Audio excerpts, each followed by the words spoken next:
Hi welcome, অনেকদিন পর mini plot নিয়ে হাজির। সবাই কেমন আছো? আই হোপ তোমরা খুব ভালো আছো। অনেক ভিড় টপকে কিছু ক্লিপ না নিয়ে সোজা চলে এসেছিলাম কিছু সারপ্রাইজ আয়োজনের জন্য। আর আমার সঙ্গী ছিল এই যে ইনি। সারপ্রাইজ আয়োজন করতে খুব হেল্প করেছিল। ঠান্ডায় ঠান্ডায় পেপসি খেয়ে ফ্রেশ হয়ে বনুর বাড়িতেই সেদিন স্টে করবো ভেবেছিলাম। খাওয়া দাওয়া সেরে তখনও মহারাজা ছিল না। মহারাজা তার ছোটো মানিতে দেখে তার ডানা রজিয়ে গেছিলো। কি আর করবে, ছোটো মানিও তো তেমনি। যাই হোক, খুব দুষ্টুমি বদমাইশি করেছিলাম। লাস্ট অব্দি যে আমার সানগ্লাসটা এখনও আসতো আছে, এটাই আমার কাছে অনেক। তারপরে ওনার বদমাইশি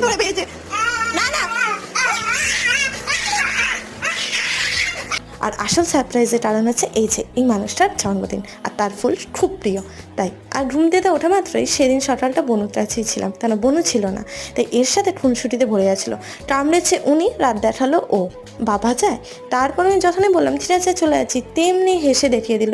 জানে মানে হাসলে আর যাবে না। তারপর তোমাদের সাথে মুহূর্তগুলো শেয়ার করলাম। সাবস্ক্রাইব করো। বাই।